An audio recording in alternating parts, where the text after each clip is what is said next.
یہ کہاوت ایسے موقعوں پر استعمال کی جاتی ہے جب ہم کسی سے یہ کہنا چاہیں کہ ابھی جلدی مت کرو، پورا نتیجہ یا انجام دیکھ لو۔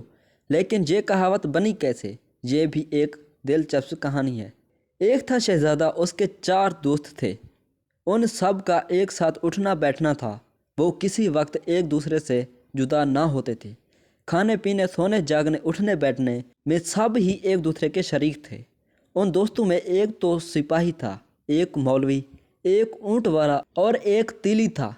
ایک دن اچانک بادشاہ کا انتقال ہو گیا اور اس کی جگہ شہزادہ تخت نشین ہوا۔ شہزادے نے اپنی دوستی کا حق اس طرح ادا کیا کہ اپنے 4 دوستوں کو اپنا وزیر بنا لیا اور سب ہنسی خوشی رہنے لگے۔ لیکن قدرت کو کچھ اور ہی منظور تھا۔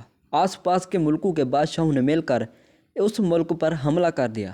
اب تو شہزادے، جو اب بادشاہ حضور بن چکے تھے، بہت گھبرائے اور اپنے 4 وزیروں دوستوں سے صلاح مشورہ کرنے بیٹھے۔ سپاہی نے کہا، اس میں گھبرانے کی کیا بات ہے؟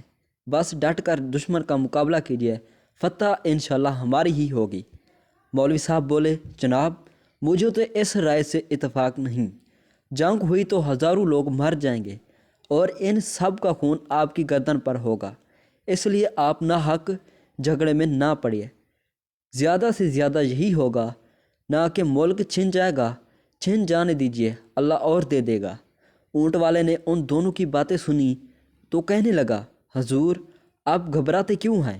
ہر بات کی مہار اللہ میاں کے ہاتھ میں ہے۔ آپ تو یہ دیکھیے اونٹ کس کروٹ بیٹھتا ہے، یعنی معاملہ کا فیصلہ کیسے ہوتا ہے۔ اب تیلی کی باری آئی۔ اونٹ والے دوست کی بات سن کر وہ کہنے لگا، جہاں پناہ، میرے خیال میں ہمارے اس دوست اونٹ والا کی بات لاکھ روپے کی ہے۔ کسی کام میں جلدی نہیں کرنی چاہیے۔ ابھی تیلی دیکھو اور تیل کی دھار دیکھو، معلوم نہیں بادشاہ نے کس کی بات مانی یا نہیں مانی، اور ہمیں تمہیں اس سے غرض بھی نہیں ہونی چاہیے۔ ہمیں تو بس یہ یاد رکھنا ہے کہ سارا دن اور تیلی نے ہمارے کہاوتوں والے قیمتی اور بیش بہا خزانے میں 2 اور کہاوتوں کا اضافہ کر دیا ہے، یعنی تیل دیکھو اور تیل کی دھار دیکھو۔ دیکھیے اونٹ کس کروٹ بیٹھتا ہے۔ ایسی سینکڑوں کہاوتیں ہیں اور ہر کہاوت کا رشتہ ایک دلچسپ کہانی سے جڑتا ہے۔ یہ کہانی تاریخ کا کوئی واقعہ بھی ہو سکتی ہے، یا گزرے ہوئے زمانے کی داستان، یا محض خیالی بات، یا اس لیے کہ کبھی کبھی کہاوتیں اس طرح بنتی ہیں کہ کسی کو کانوں کان خبر بھی نہیں ہوتی، اور لاکھ کھوجیے پر بھی آدمی اس بات کا پتہ نہیں لگا پاتا کہ اس کہاوت کے بننے کے پیچھے کیا کہانی پوشیدہ ہے۔